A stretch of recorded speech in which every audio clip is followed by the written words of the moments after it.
नमस्कार, न्यूज़ 27 में आपका स्वागत है। मैं हूं भरत और आज हमारे साथ एक खास मुलाकात कार्यक्रम में है श्रीमान मनीष जी शर्मा, बार एसोसिएशन उदयपुर के अध्यक्ष। सर, आपका स्वागत है, अभिनंदन। नमस्कार। जैसा कि सर आपको विदित है कि पूरा देश ही नहीं, पूरा विश्व कोरोना कोविड-19 की महामारी से त्रस्त हो रहा है, एकदम ग्रस्त हो गया है। व्यापार और हर तरह की चीज़ बिल्कुल ठप सी हो गई है।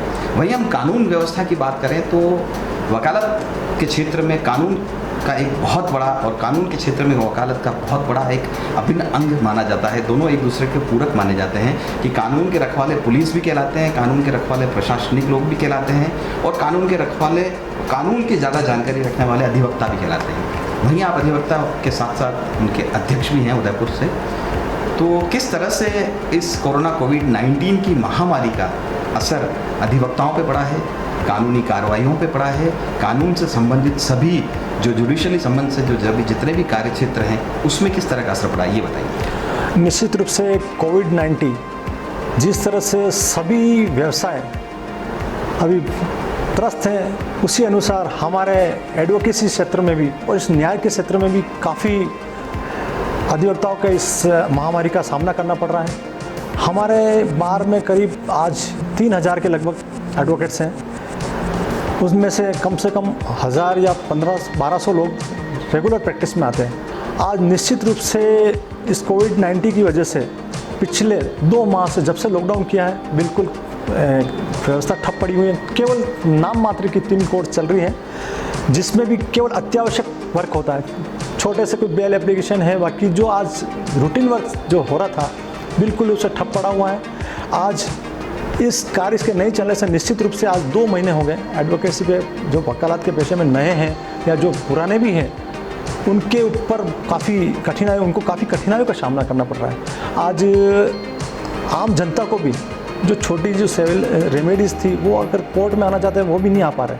केवल इसमें क्रिमिनल और आज जो वर्किंग हो रही कोर्ट की केवल क्रिमिनल वर्क में वो भी बेल मैटर्स को लेके हैं, या फिर सिविल में है तो इंट्रीम ऑर्डर या सिविल स्टे मैटर्स में है।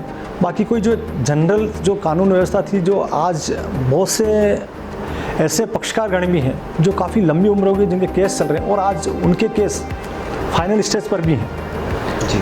अगर ये लॉकडाउन हो सकता है, ये महामारी नहीं होती, अगर इस दरमियान अगर उनका केस का निस्तारण होता तो निश्चित रूप से ऐसे लोग जो काफ़ी वृद्धावस्था में हो, जो अपने केस का फैसला देखना चाह रहे थे, उनको काफ़ी राहत मिलती। आज इस कोविड-19 की वजह से वो भी एक अपने आप को असहज महसूस करें क्योंकि उनको इस महामारी की वजह से आज न्याय में देरी हो रही है, उनको न्याय मिल पाने में। तो बहुत से हमारे साथी अधिवक्ता, आम जनता काफ़ी इस महामारी से चपेट में है, जिससे उनको न्याय नहीं मिल पा रहा है। जी अध्यक्ष महोदय, मेरा दूसरा सवाल ये बनता है कि जहां आपने देखा होगा पूरे देश में, पूरे विश्व में सब धर्म के लोग एक दूसरे के सहायता के लिए हाथ बढ़ा रहे हैं, मदद के 4 हाथ हर जगह आपको नजर आ रहे हैं। लेकिन कहीं ना कहीं ये देखा गया है कि जो अधिवक्ता अभी नया आया है, जिसने प्रथम या द्वितीय बार कोर्ट परिसर में अपना कार्य करने का प्रयास किया है, तो उसने अपनी ज़िंदगी को इस अधिवक्ता के क्षेत्र में, एडवोकेसी के क्षेत्र में आगे बढ़ने की मंशा जाहिर की। लेकिन कोविड-19 के आने की वजह से उसका पूरा सपना था वो बिखर चुका है। वो वापस 2 महीने पीछे चला गया है। फिर वो अपने वापस ऑफिस में आएंगे, अपने सीनियर से बात करेंगे, ये भविष्य के गर्भ में है। लेकिन कुछ अधिवक्ता ऐसे हैं जिनकी पूरी डिपेंडेंसी सिर्फ एडवोकेसी पर ही है, उनके ऊपर काफ़ी मार गिरी है। मैंने ये प्रश्न हमारे वरिष्ठ अधिवक्ता जो कि बार काउंसिल के चेयरमैन भी हैं, उनसे भी किया था। तो उन्होंने कहा था कि हमारे यहाँ पर अधिवक्ताओं के लिए एक वेलफेयर फंड भी होता है। आप जैसे कि अध्यक्ष महोदय हैं, इस पर आप प्रकाश डालिए कि क्या अधिवक्ताओं को इस तरह की कोई सुविधा मिली है अभी तक? निश्चित रूप से हमको जैसा लगा कि हमारे साथी जो रेगुलर प्रैक्टिस में यहाँ आ रहे हैं, उनको हमने पर्सनल हमारे बार एसोसिएशन की तरफ से एक मैसेज किया, व्हाट्सएप मैसेज या पर्सनली, कि भाई आपको किसी भी प्रकार की कोई समस्या हो, सार्वजनिक रूप से अगर नहीं बता सकते हो तो हमारे बार कार्यकारिणी में अध्यक्ष हूँ या हमारे कार्यकारिणी के मेंबर किसी को भी आप बताएं, तो हम उनको प्रॉब्लम सोल्व करने के लिए तैयार बैठे हुए हैं। इस प्रकार जब हमने ये बात उनको तक मैसेज गया, तो निश्चित रूप से जो वास्तव में नीडी थे, हमने उनको अपने स्तर पर, हमारी कार्यकारिणी ने अपने स्तर पर उनको सहयोग किया है। उसके बाद फिर हमारे बार काउंसिल ऑफ राजस्थान की ओर से ऐसे नीडी एडवोकेट्स के लिए 5000 रुपये की व्यवस्था की है।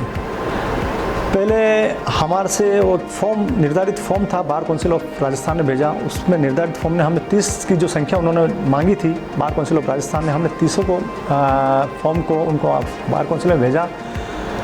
अभी पिछले 5-7 दिनों में जो फर्स्ट लॉट 30 अधिवक्ता जो नीडी थे उनके अकाउंट्स में भी वो 5,000 रुपये की राशि पहुंच चुकी है। अभी रिसेंटली पिछले 5-7 दिन पहले एक और नई और उन्होंने वापस कहा कि भाई और भी कोई नीडी है तो आप उनके लिए भी भेजो। और बार की स्ट्रेंथ के जितनी बार में एसोसिएशन में जो रजिस्ट्रेशन है एडवोकेट्स का, जितनी मेंबरशिप है उनका 10% ऐसे नीडी अधिवक्ताओं को और बार काउंसिल ऑफ राजस्थान सहायता प्रदान कर रही है। ये मैसेज हमने हमारे मेंबर्स को भेजा है। उन्होंने जिन को जो नीडी अपने को माना है उन्होंने हमारे यहाँ अप्लाई किया। हमने अभी कल ही 30 तारीख को लास्ट डेट थी वो बार काउंसिल में इनका फॉर्म भेजने की। हमने पूरी यहाँ ऑनलाइन ही PDF फाइल बना के करीब 350 और नीडी साथियों की हमने वहाँ भेजी है। और निश्चित रूप से बार काउंसिल ने जब ऐसा कहा है तो उनको जो पहले 30 अधिवक्ताओं के अकाउंट्स में जो राशि आई है इनके भी निश्चित रूप से उनके खातों में आएगी। तो निश्चित रूप से बार काउंसिल ने ये नीडी एडवोकेट्स के लिए जो सहायता की, मैं बार काउंसिल ऑफ राजस्थान का धन्यवाद देता हूँ। साथ ही बार काउंसिल ऑफ इंडिया का भी धन्यवाद देता हूँ कि उन्होंने कुछ समय, और हम बार एसोसिएशन उदयपुर स्वयं अपने स्तर पर ऐसे अधिवक्ता साथियों की मदद, जब ये राशि नहीं की घोषणा नहीं की बार काउंसिल ऑफ राजस्थान ने, उससे पहले भी हम सहायता कर रहे थे। और अभी भी हम फिर आप इस चैनल के माध्यम से, आपके माध्यम से हम ऐसे अधिवक्ता साथी जो सार्वजनिक रूप से कहना उनको आवश्यक नहीं है, हम उनके सहयोग, हमारा कर्तव्य बनता है कि हम उनका सहयोग करें ऐसे समय में। तो निश्चित रूप से उनको खुल के हमारी कार्यकारिणी के मेंबर्स को उनको हमें अवगत कराएं। हम उनकी समस्याओं को सुलझाने के लिए बैठे हों और हम इसीलिए बने कि उनकी समस्याओं का निराकरण करें। जी अध्यक्ष महोदय, एक मेरा तीसरा प्रश्न बनता है, वो सुरक्षा को मद्देनजर रखते हुए बनता है कि जैसे कि आपने बताया कि कुछ ही सीमित दायरे के अंदर न्यायालय परिसर में कुछ न्यायालय के काम हो रहे हैं, कुछ सीमित कोर्टें ही चल रही है, लेकिन जो लोग आ रहे हैं, ठीक है, वो कितने संक्रमित हैं ये तो भविष्य के गर्भ में छुपा हुआ है। और वो क्या अपने आप को सुरक्षित करके या सैनिटाइज करके या कोविड-19 के संक्रमण से बचने के लिए जो नियम है उनका पालन करके आए या नहीं आए, ये नहीं पता। आपके कोर्ट परिसर के मुख्य द्वार पर एक चिकित्सा कर्मियों की टीम बैठी हुई है, वो हर चीज़ का उनका टेम्परेचर ले रही है। फिर उसके बाद अगर ज़्यादा टेम्परेचर होता है तो उन्हें हॉस्पिटल के लिए भी वो मार्गदर्शन दे रही हैं। तो ये सारी जो अभी सुरक्षा के मापदंड हैं वो आपके कोर्ट में कब से लागू हुए थे और अभी भी लागू हुए तो कब तक रहेंगे? निश्चित रूप से जब ये लॉकडाउन हुआ उसके 2-3 दिन बाद ही हमने माननीय जिला एवं सेशन न्यायाधीश महोदय से संपर्क किया हमारे बार कार्यकारिणी द्वारा। हमने उनसे निवेदन किया कि साहब कोई भी आता है तो निश्चित रूप से सबसे ज़्यादा अगर इस उदयपुर के अंतर्गत कोई पब्लिक प्लेस मान के या जो लोग बाग आते तो उदयपुर न्यायालय परिसर में लोग आते, करीब आप एवरेज माने तो अगर लॉकडाउन नहीं रहता तो 1500 या 2 या 3000 तक लोग यहाँ डेली यहाँ आना जाना रहता है। कोई पक्षकार आ रहा है, कोई पीड़ित, मतलब हर तरह के लोग यहाँ आते हैं। IAS अधिकारी से लेके लोअर जो गरीब आम जनता वो तक के लोग सब इस न्यायालय परिसर में आना रहता सभी का।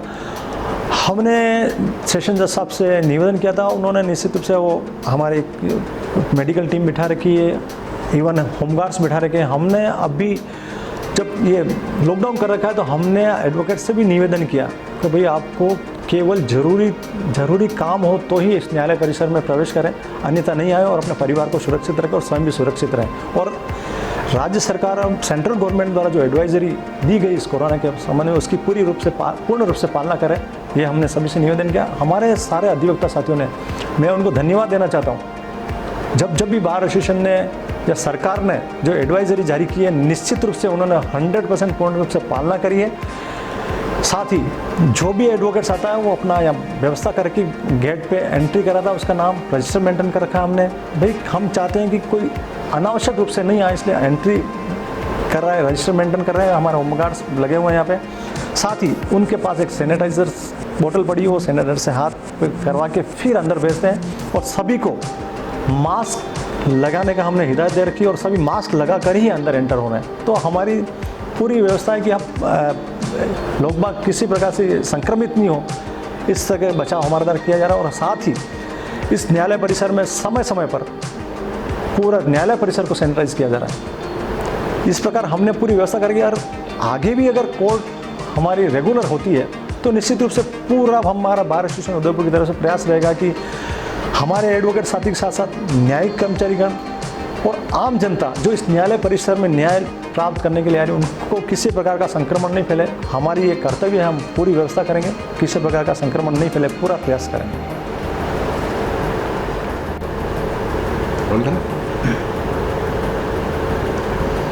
जी उधर तो देखा आपने कि अध्यक्ष महोदय श्रीमान मनीष जी शर्मा जो कि उदयपुर बार एसोसिएशन के अध्यक्ष हैं, उन्होंने जो अभी कुछ जानकारी दी है। हमारे कुछ और सवाल भी बनते हैं कि इस कोरोना काल के अंदर जब पूरे देश और पूरे विश्व में लॉकडाउन का माहौल चल रहा है, तो किस तरह से न्यायिक कार्य इनके द्वारा हो रहे हैं, अधिवक्ता किस तरह से न्यायाधीश के समक्ष जाकर इनके पक्षकार या विपक्षगण के साथ किस तरह से तालमेल बिठा रहे हैं, उसके बारे में जानकारी करते हैं। सर बताइए कि लॉकडाउन के दरमियान में 3-4 चीज़ें जो हैं वो आम जनता के जहन में आती है। वो ये आती है कि अगर मेरी कोई दिनांक है किसी भी केस को, चाहे वो पक्ष का हो या चाहे वो विपक्ष का हो, कोर्ट की कोई डेट आती है तो उसे कोर्ट में उपस्थित होना पड़ता है अधिवक्ता के साथ में। लॉकडाउन में पुलिस ने बिल्कुल सभी लोगों को अंदर रहने के लिए हिदायत दी थी और सख्ती से कार्रवाई हो रही थी, तो वो कैसे आता, किस तरह से कार्य हो रहा था, उसके बारे में कुछ बताइए। निश्चित रूप से जब से लॉकडाउन हुआ तो हमारे जो डेट्स थी, जिस तारीख को जो पेशी थी, उस डेट को बिल्कुल एक साथ ही सभी कोर्टों में जो आज की तारीख में जो जिसकी पेशी थी उसकी एक साथ सभी केसेस की जिस दिन जो पेशी थी उस नेक्स्ट डेट दी गई है, जिसकी हमने बार एसोसिएशन के माध्यम से सभी एडवोकेट्स को अवगत करा दिए। कोई भी पक्षकार अपनी पेशी तारीख जानना चाहे तो निश्चित रूप से अपने अधिवक्ता महोदय से संपर्क करें।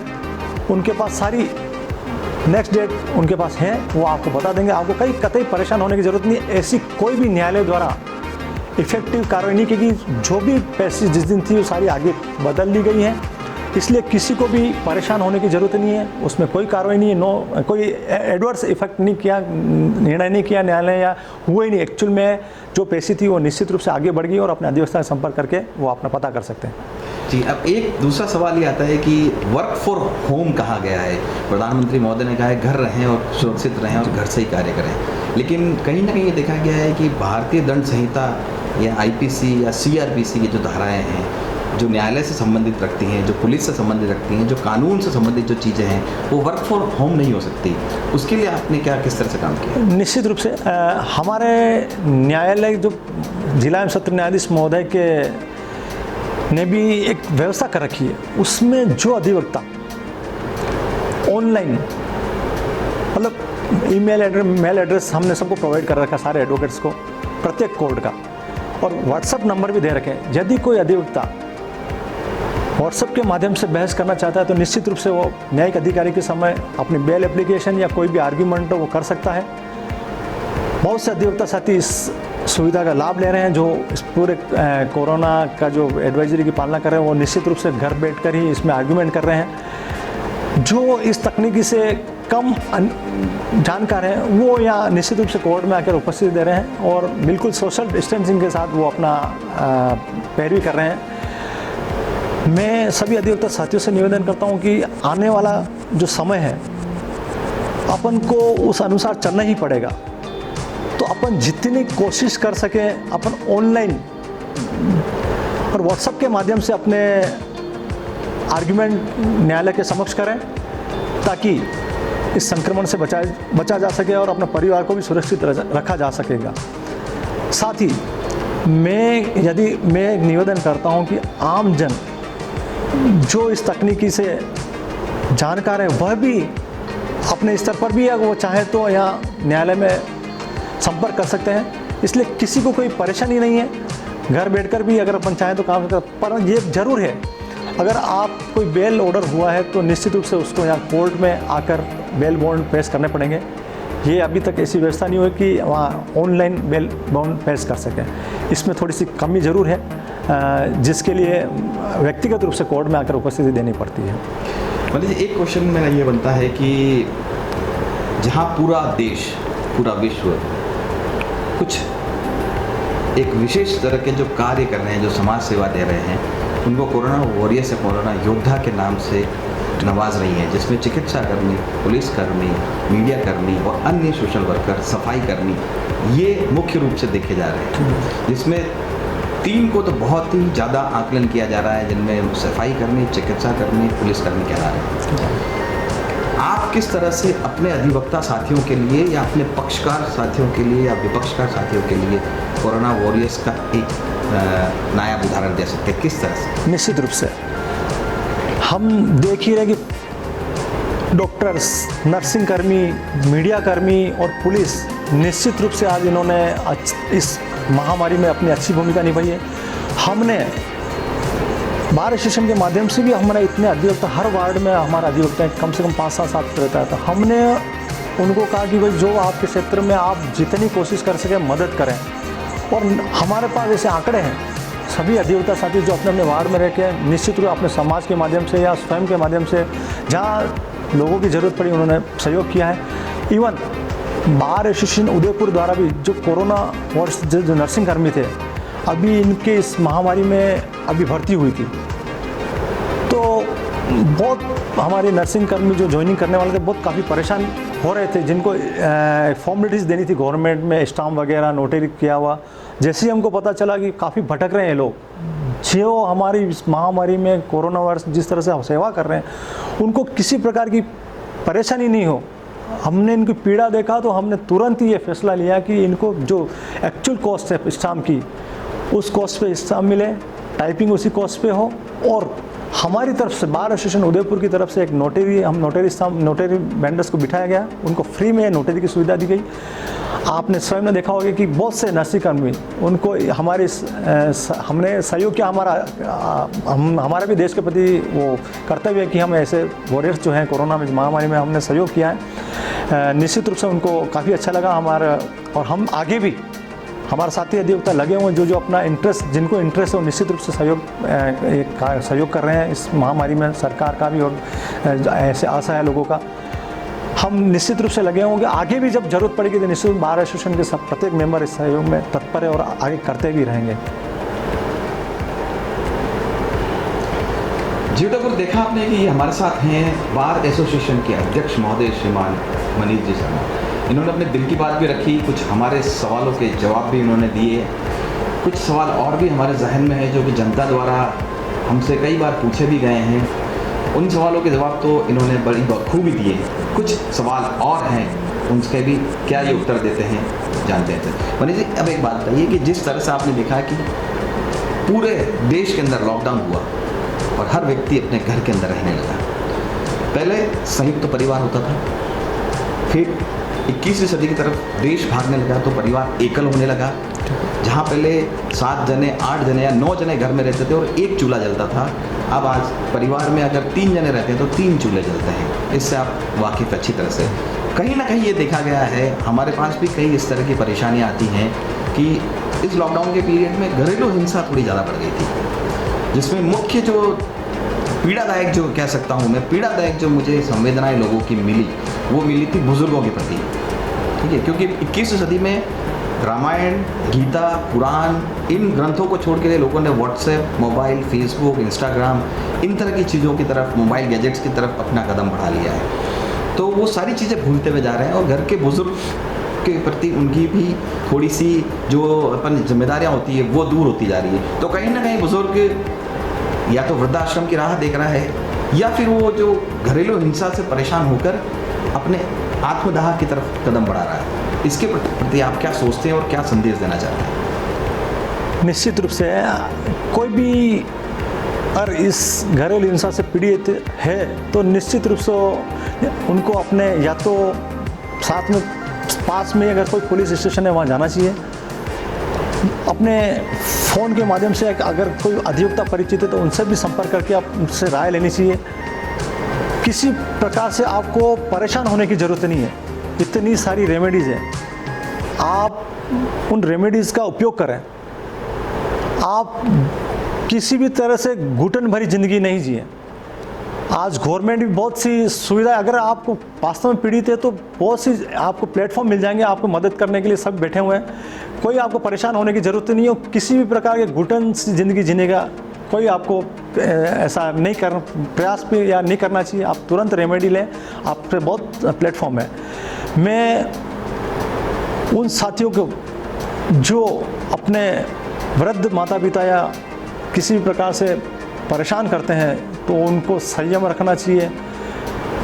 यदि ऐसा करेंगे तो निश्चित रूप से आने वाली पीढ़ी भी आपके साथ ऐसा ही करेगी। तो अपने वृद्ध माता पिता को किसी प्रकार से परेशान नहीं करें।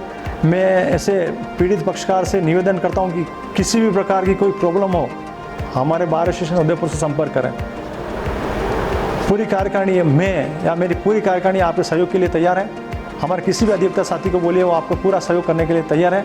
आप कभी भी घुटन भरी जिंदगी जीने के आप प्रयास नहीं करें, मस्ती से जिएं। समस्या के लिए हम बैठे हुए हैं।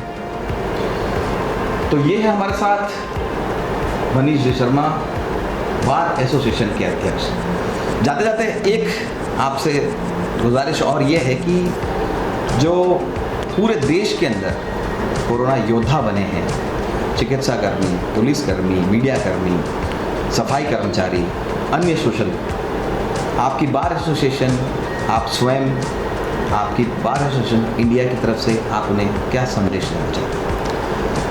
वास्तव में आज इस महामारी के दौर में जिस तरह से डॉक्टर्स, नर्सिंग कर्मी, पुलिसकर्मी, मीडिया कर्मी एवं सफाई कर्मी ने जो अपनी जिम्मेदारी निभाई है, निश्चित रूप से हम उनका साधुवाद करते हैं। मैं इस बार एसोसिएशन के माध्यम से यदि समय मिला तो निश्चित रूप से ऐसे कोरोना वॉरियर्स का एक मंच, इस बार एसोसिएशन मंच पे उनका सम्मान भी करेंगे। आपका जो सहयोग रहा आने वाली पीढ़ी कभी नहीं भूल पाएगी। मैं आपको बहुत बहुत धन्यवाद देना चाहता हूँ आप इस चैनल के माध्यम से। तो देखो, ये है हमारे साथ श्रीमान मनीष जी शर्मा, बार एसोसिएशन अध्यक्ष उदयपुर। इसी तरह से हम आपको और भी हस्तियों से रूबरू करवाएंगे एक खास मुलाकात कार्यक्रम में। न्यूज़ 27 के साथ कैमरा पर्सन संजय फतानी, धन्यवाद।